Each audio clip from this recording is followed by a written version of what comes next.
There is a problem with looking back.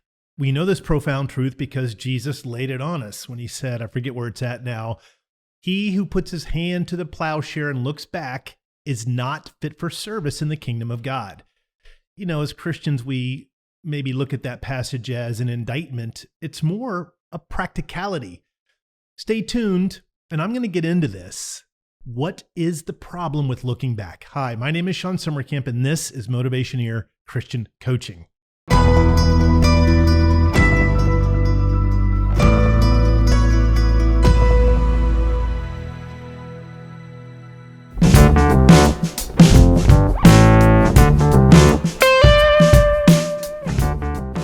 Henry David Thoreau, a famous poet, essayist, said, "It's never good to look back unless you plan on going that way."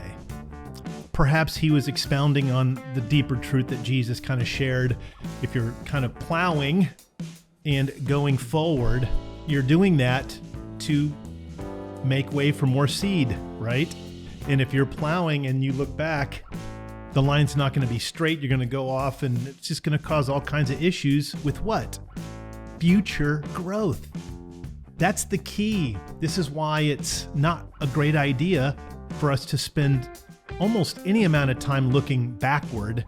It's human nature. When we look back, we overanalyze ourselves. You will notice, maybe it's immediately obvious to you, that when we are looking backwards, why did this happen? Why did they talk to me like that?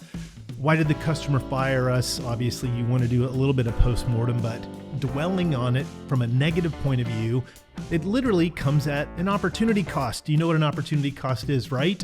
It's not just the time you spend doing something, but it's the progress you could be making in another opportunity if you were spending the time there. And when we spend time overanalyzing what's going on behind us, we're wasting valuable opportunity on what lies before us. This is, I think, the truth of why Jesus said, if you put your hand to the plowshare and look back, you're not fit for service. That's a future state. We're not really plowing straight ground for what's ahead of us. Not only does it waste time, of course, it's an emotional drain. It's an energetic drain. It will steal creativity. So what's a better thing to do instead of looking back? Focus on our core values. Okay, I am a man of fun, emotional health, spirituality, leadership, and truth. That's who I am. What can I do now to do better? What can I do to get better? I know I beat this up on this channel, but good, better, best. Never let it rest until your good is better and your better is best. That's an adage of always looking at how we can improve, not looking at what we can fix that's broken. It's, no, I want to get a little bit better. It's focused on achievement. This is lean thinking, the Toyota production system. I don't know if they came up with the good, better, best. In fact, I've looked up a few times and I can't find who that is. But it is really important for us to intentionally monitor our internal thinking. This is a part of emotional intelligence, once again. And if you have the propensity to kind of analyze what's behind you, dwell on it too much, you will notice your energy is dipping. This is a great thing to practice to get out of it by saying, okay, that didn't go great. What's a better thing to do next time? One question I ask a lot of my clients, I almost said scientists, it's the time travel question. I asked one of my clients recently, hey, if you could get into a time machine and go back, knowing now what you know now about the situation that just happened, and do it better again, what would the different behavior look like? And now that is kind of a trick of analyzing in the past, but projecting ourselves into the future. Like, oh, okay, if the situation rises again, I would do it this way better.